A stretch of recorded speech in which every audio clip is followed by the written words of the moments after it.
What's up, YouTube? I'm back again, this time with the Rolex 16610LV, also known as the Kermit. It's the 50th anniversary of Rolex's Submariner watch. The Submariner date shares a lot of similarities with this Kermit version, but there are a few key differences. Some of the things that are the same, though, is the flip-lock clasp and the diver extension, as well as the bracelet. The oyster case is the same, however there are some differences that we'll look at in a little bit. From the top-down view, you can really see the taper on the bracelet, and for me personally, I prefer the newer bracelet to the older bracelets. To me, the older style is a little bit flimsy compared to what's produced now. With that said, I'd consider the Kermit to be a modern classic and a future Rolex collectible, because it features a few significant differences than other Submariners. Specifically, the white gold markers, the green aluminum bezel insert, and you'll notice the dial, it uses a maxi dial, which is a little bit larger than the regular date. The hands on the Kermit are also larger than the Submariner date.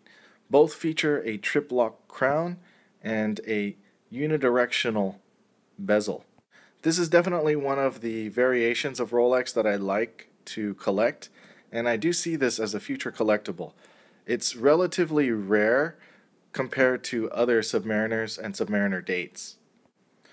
That's backed by the secondary market prices for the 16610LV, which has been replaced by the Hulk, or the 116610. I prefer this one over the Hulk though, because the Hulk is a little bit too bling. Here's a look at the Rolex on the wrist. It's a nice classic 40mm, which goes against the current trend of 45mm and up. I like the size, it fits well. I have medium-sized wrists at 6.5. Now let's have a look to see how it looks next to the Sea Dweller. You can see the green bezel adds a nice contrast to the maxi dial, and that the dial markers are a little bigger. The thickness of the Sea Dweller is more than the Submariner date, but so is the depth rating. The standard Submariner goes down to 300 meters or 1,000 feet. So just here's a little bit closer look. The LV though is a special watch. You can notice that the hands are a little bigger or thicker than the Sea Dweller. And I mainly use this to highlight the differences. The Sea Dweller itself is slightly different than the Submariner, but in different ways. So not everything, but the dial is the same as a standard Sea Dweller or Submariner.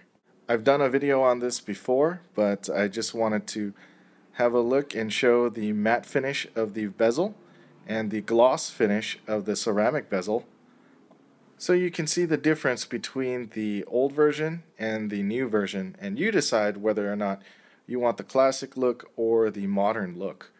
They both have their advantages and disadvantages in style and function. Personally though, I don't use these as dive watches, so these are not tool watches for me.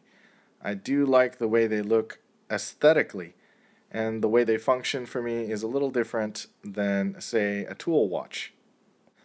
It's been a while since I've done a Rolex video, so if you'd like to see more, let me know in the comments section below.